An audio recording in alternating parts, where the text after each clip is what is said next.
I'm curious what your take on Hegseth is, generally speaking, and this kind of rebranding of the Secretary of War versus the Defense. Do you think it's just a rebranding thing and symbolic, or do you think there's any real structuralness to it? I think it's, I heard his speech I should say, I heard snippets of one of his speeches, back to standards. And I was fired up. I was like, wish it was like that always. Right. And I think, I wish I'd never gotten away from that.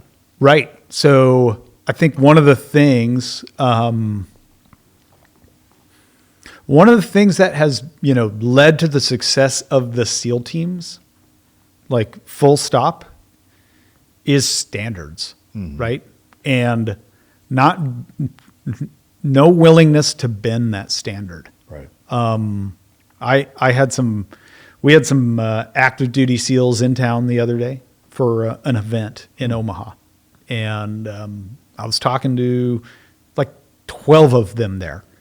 And some of them are, at West Coast teams, some are in TRADET, and some were BUDS instructors.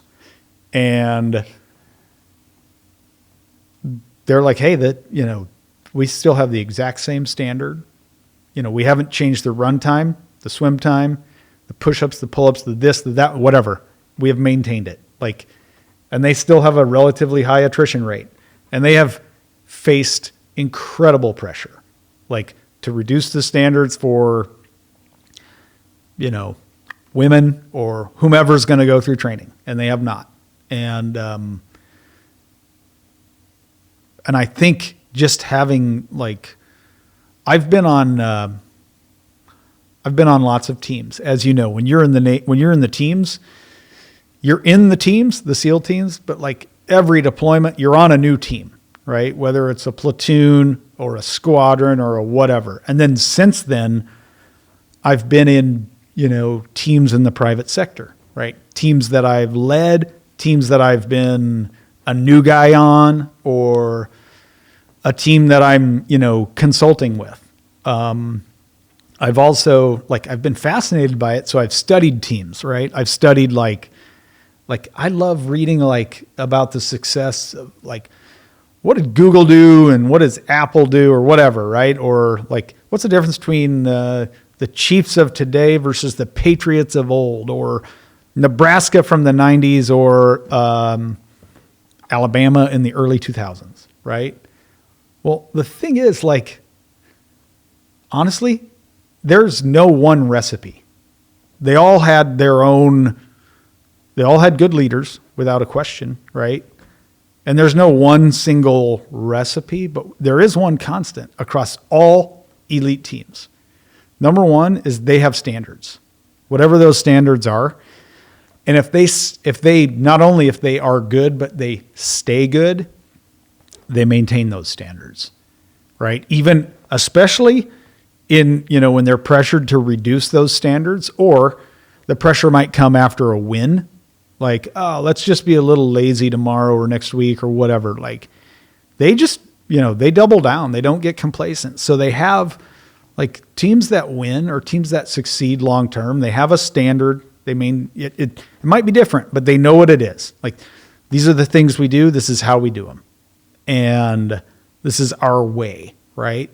They maintain them. And really to get to that elite level, elite teams, they self-police those standards, right? So early on, it's the boss holding others accountable, and then there's other leaders holding others accountable. But eventually it becomes so ingrained in the culture, because at some point, if you're big enough, the boss can't hold everyone accountable. And when it's so ingrained in the culture that it's kind of self-policed, right? Then you have these standards. Anyway, I say that because Hegseth got in trouble on YouTube by some YouTube commenter or whatever, or some some cable news person got upset by what he said. But ultimately, we got to have standards, right? It's not, it's not diversity that makes the military great. It's like unity on the mission, right? Like diversity gives the military or any team perspective, but like diversity on a team, as in we all have a different priority, like that's not like, give me a break. Yeah. I didn't see anything that he said that I disagreed with. I was like, and I also found it frustrating that I felt like everything that he said are things that shouldn't have even had to have been said. No. Like, especially to that group of people. Yeah. I mean, to me, And they want to, if they're like, okay, you're going to quit. Like, yeah, good. Is that because you can't meet the standard? Yeah.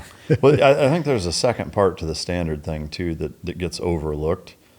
Agree with everything you said, and couldn't have articulated it better. I think the dovetail to that is that also that the minimum standard needs to be high enough to where if it's barely met, you're still kicking ass. And that's where, because typically you met the standard as a negative, right? Like, you barely met the standard. Like Standards. Yeah, like if you meet the standard, that standard should be so high that you're still an absolute pipe hitter by meeting the standard, well, especially in that context, right? We're talking about like life and death stuff here. And, I agree. Maybe I'll go listen to his full speech, but I was like, I was down with it. Yeah, as in I liked it. Yeah. We've seen some talk and, headlines talking about, number one, designating narco groups and cartels as narco terrorists or terrorist groups, which opens up a whole pipeline of operational capabilities, intelligence capabilities, Department of Defense, full brunt, now getting involved. We've seen airstrikes on boats in Venezuela, or off the coast of Venezuela. There's also been talk about potentially utilizing special operations, specifically Tier 1 groups, targeting cartels in Mexico. Right. As somebody who spent, a good portion of your career there, what do you think about that, generally speaking? Do you think that should be allowed, implemented? If so, what does that look like? Well, this might, I don't know if I've done the work necessary to have like a good opinion on that, other than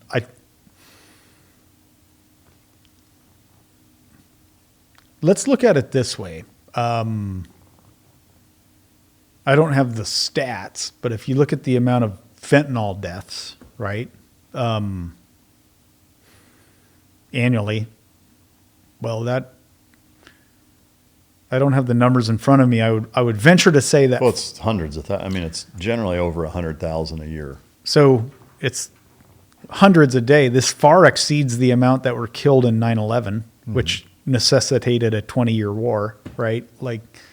So at a minimum, try to secure the border.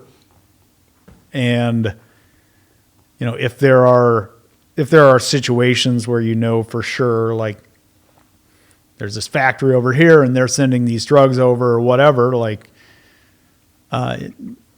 could make sense in those circumstances to what's the military for? It's that's protecting people ultimately. If we want to put some scale to it, right? Some weight to it, it's a pretty a pretty clear and present danger, right? If you're looking just at people dying. So yeah. I don't disagree. I have mixed feelings on it. There is an element of, when you incur or violate the sovereignty of another nation, that's an act of war. I don't care how you look at it. 'Cause I do always try to, and again, I'm not saying I don't think that we should go after that. I want to clarify that for anybody in the comments who's going to say, whatever. I didn't think about that. Like I said, I haven't done the work necessary. Yeah. Well, I think, statistics are important. Even one death is a big deal, but let's be honest. Yeah. If that was the case, we would be in every country in the world defending democracy and freedom. So totally agree. Scale does absolutely matter. And when you're talking about in the upwards of 100,000, some years it's over 100,000, but pretty consistently for the last decade, 100,000 plus people have died from opioid-based overdoses from, narcotics. So it's a huge deal. You are saying, again, if we manufacture something here in the United States, let's take our food supply, both for us and for other countries. If we were smuggling something into a country and a country decided to bomb a factory here in the United States, like how's that going to go over?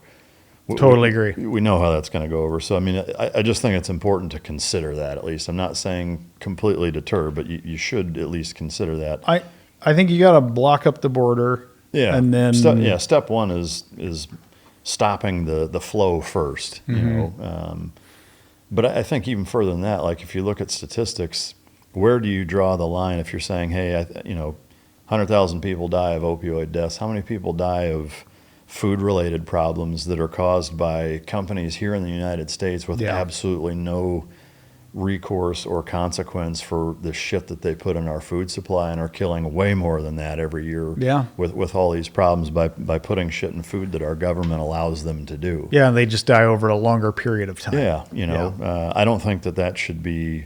No, I think you make a good point. I think, again, a war is not the worst thing. Like, the worst thing is when you don't have anything worth fighting for. But, it should also be the last option. Right. And it's not something like you ever take lightly. Like, you would, and you're right. Like, it maybe it's not a war, but you are, if you're invading another country to go do that, yeah, it's a big deal. It's a big deal. Yeah, because especially with Mexico, because we border them. Yep. There are so many ways, and Trump, I think, has shown strategic ways to apply political and economic pressure in a way that makes them figure it out, which I would always prefer. Yep.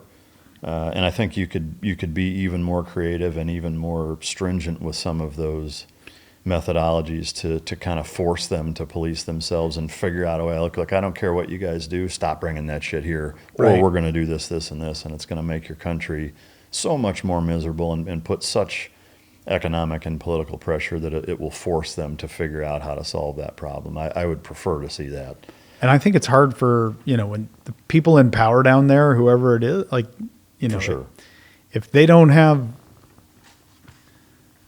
I don't know who it is right now, but it seems like if they don't have, the support of the cartel, eventually they get killed. Right. Yeah. Well, at some point you have to, no different than the Revolutionary War here. Like, at some point the people need to decide, hey, that this is destroying our country. Even if they're handing out turkeys at Thanksgiving, and doing certain things, the way I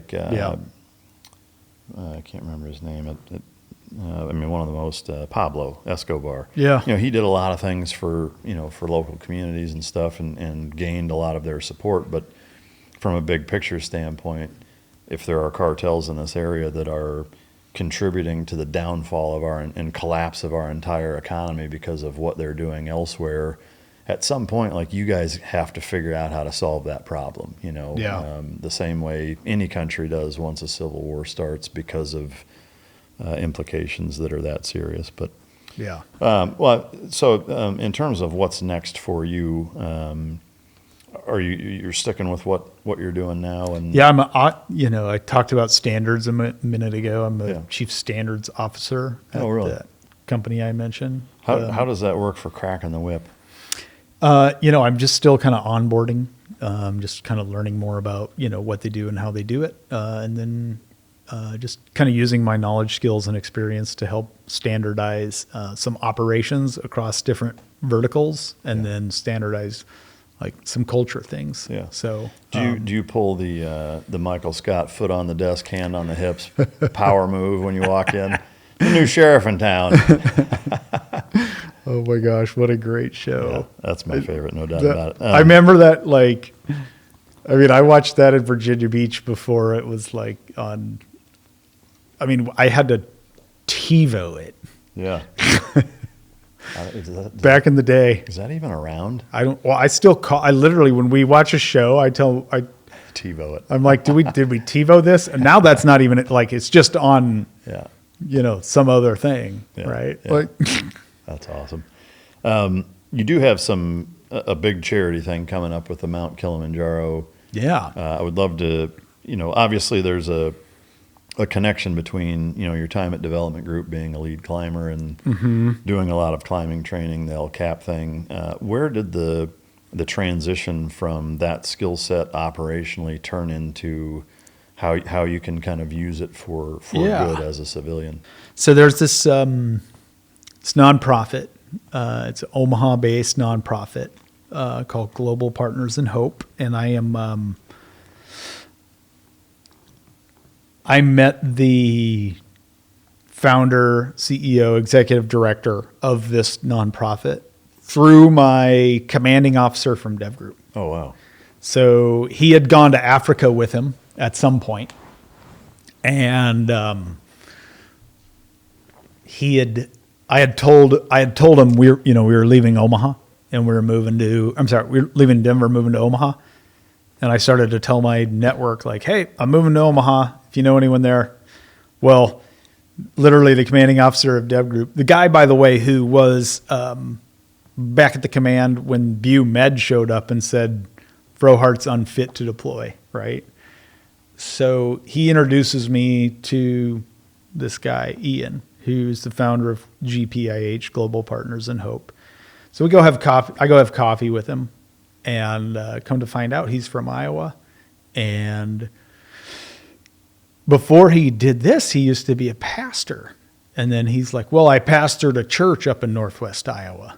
And I was like, well, where at? And it was in Sibley, Ocheeden, right? Two little towns where, and I had an aunt and uncle from, and cousins from Sibley in that Ocheeden area.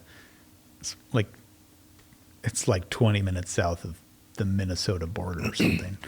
And I'm like, whoa, like I had family up there. I'm like, did you know Joyce and Alvin, my aunt and uncle? And he's like, I was their pastor. Wow. And he's like, and when we moved up there, while I was fresh out of seminary, he was trying to build a house or find a house. He lived with my aunt and uncle for like a month and a half, 2 months. What are the odds on that? And we meet through like my old commanding officer, who I keep in touch with to this day.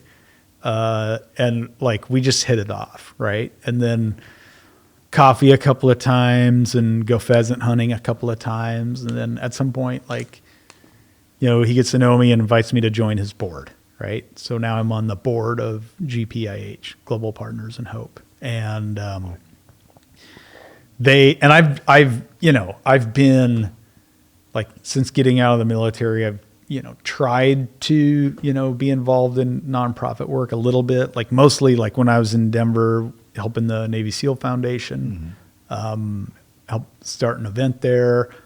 And then, helping in Omaha, like just, I'm pretty active, like not super active in the church, but I serve on the security team, or, when we have other chances to do things, we do it. But I was fascinated by what Ian was saying, and like how such a little bit amount of money like makes such a big difference where they do their work in West Africa. Yeah. Right. And their kind of primary thing is they build like water wells in West Africa that then get like tied to like medical treatment facilities.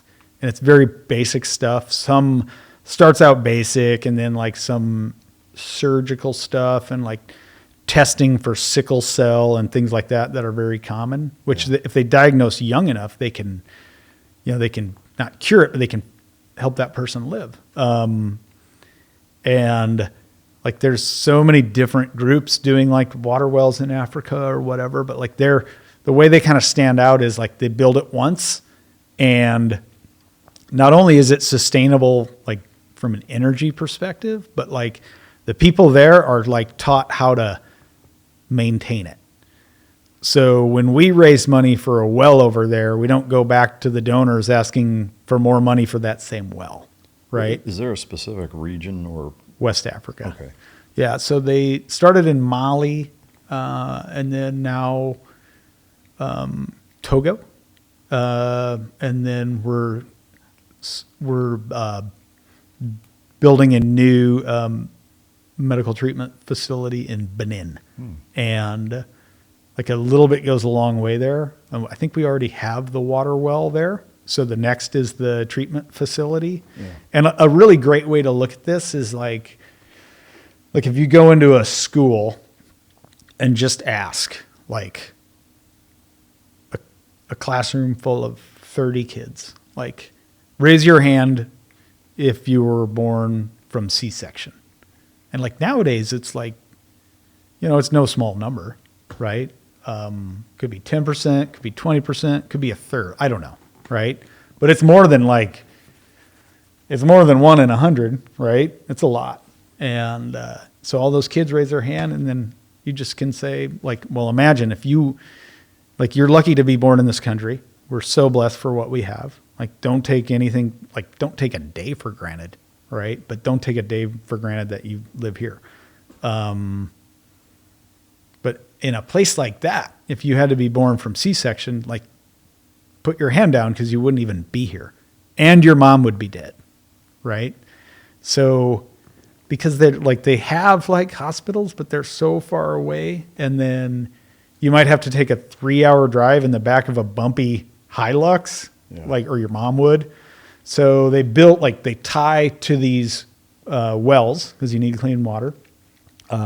These treatment facilities that then have solar power, right? And so anyway, the way and Ian does a great job explaining the executive director of this nonprofit, of really explaining the work and what they do. And there's a faith-based component to it, no doubt. But yeah, I was just kind of into it. And then we kind of got the idea last year at one of the board meetings, it's an African nonprofit, is there something we could do to kind of raise awareness for it or whatever? And me and another guy just kind of started talking well, what if we climb Kilimanjaro? Right. And then it kind of tongue in cheek, right? It was kind of joking, but then it kind of got, I don't know. We just kind of at some point decided to go do it. It got out of hand and you decided to actually go do it. Yeah. So now we're going to go climb Kilimanjaro next year and raise money and awareness for this treatment facility that we're building in Benin. And, these facilities, GPIH has already built some of these in, Mali and Togo and other such places. And their model is just very fascinating in that they really lean on the locals, right, to do a lot of the work. And the treatments, the way they've structured it, right, it's a very sustainable model, and we work only in places where we have good relationships with the governments. There's other countries we could work in, we don't, because we don't want donor money to be used to bribe officials, which is common, the rule, not the exception in Africa.